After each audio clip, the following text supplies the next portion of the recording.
राम जी।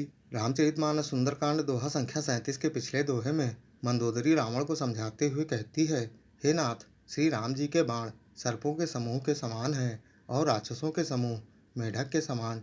जब तक वे इन्हें निगल नहीं जाते तब तक हट छोड़कर कोई उपाय कर लीजिए। तब मूर्ख और जगत प्रसिद्ध अभिमानी रावण कानों से उसकी वाणी सुनकर खूब हंसा और बोला, स्त्रियों का स्वभाव सचमुच बहुत डरपोक होता है। मंगल में भी भय करती हो। तुम्हारा मन बहुत ही कमजोर है। यदि बानरों की सेना यहाँ आवेगी तो बेचारे राक्षस उन्हें खाकर अपना जीवन निर्वाह करेंगे। जिनके डर से लोकपाल भी कांपते हैं, उनकी स्त्री होकर डरती हो, यह बड़ी हंसी की बात है। रावण ने ऐसा कहकर फिर मंदोदरी पर ममता बढ़ाकर हृदय से लगा लिया। फिर मंदोदरी चिंता करने लगी कि पति पर विधाता प्रतिकूल हो गया है। उधर रावण जो ही सभा में बैठा तब उसने खबर पाई कि शत्रु की सेना समुद्र के पार आ गई है। तब उसने अपने मंत्रियों से उचित सलाह पूछी तो वह सब हंसकर बोले, कृपया चुप रहिए, इसमें सलाह की कौन सी बात है।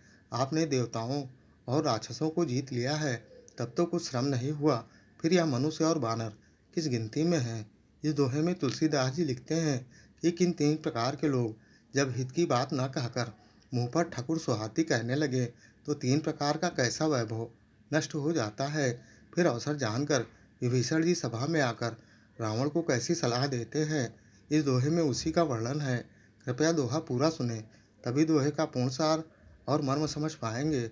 और ऐसे ही संपूर्ण श्री रामचरितमानस के प्रत्येक दोहा चौपाई को अर्थ सहित जानने समझने सुनने वाले वीडियो देखने के लिए चैनल को सब्सक्राइब कर जगत का सबसे पावन नाम जय श्री राम कमेंट में जरूर लिखिएगा, बहुत ही मोहक सरल धुन में। सचिव वैद गुर तिनि जो रामा, प्रिय बोलहि भय आस सिया रामा। राम सिया राम सिया राम जय जय राम।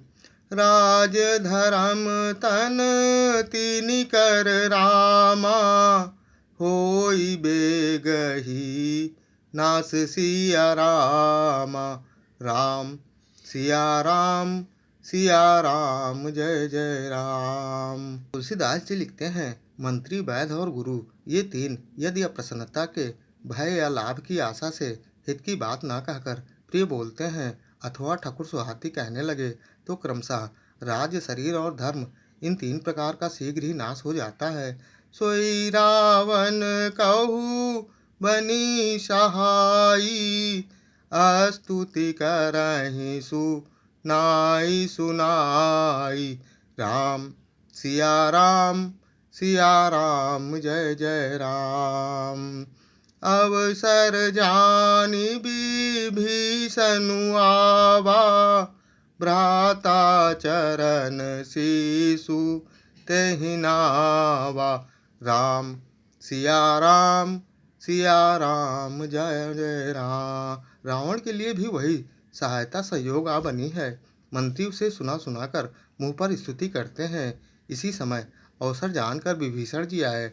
उन्होंने बड़े भाई के चरणों में सिर नवाया। पुनि सिरुनाई बैठ निज आसन, बोला बचन पाई अनुशासन।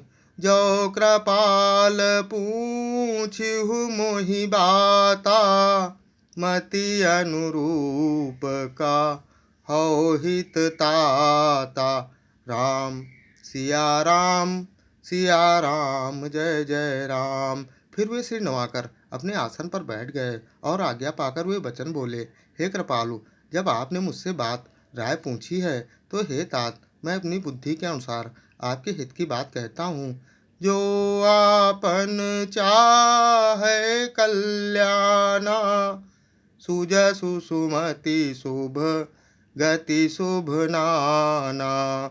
सो पर नारी लार गोसाई, तजऊ चौथी के चंद की नाई। राम सिया राम जय जय राम। विभीषण कहते हैं, जो मनुष्य अपना कल्याण, सुंदर यश, सुबुद्धि, शुभ गति और नाना प्रकार के सुख चाहता हो, वह हे स्वामी पर स्त्री के लालाट को चौथ के चंद्रमा की तरह त्याग दे। अर्थात जैसे लोग चौथ के चंद्रमा को नहीं देखते, उसी प्रकार पर स्त्री का मुख न देखें।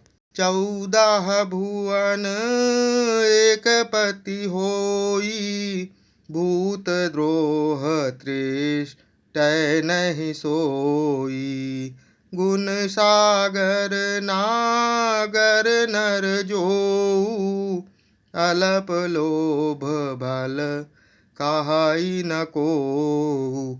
राम सिया राम जय जय राम। 14 भुवनों का एक ही स्वामी हो, वह भी जीवों से बैर करके ठहर नहीं सकता, नष्ट हो जाता है। जो मनुष्य गुणों के समुद्र और चतुर हों, उन्हें थोड़े थोड़ा ही लोभ क्यों न हो, तो भी कोई भला नहीं कहता।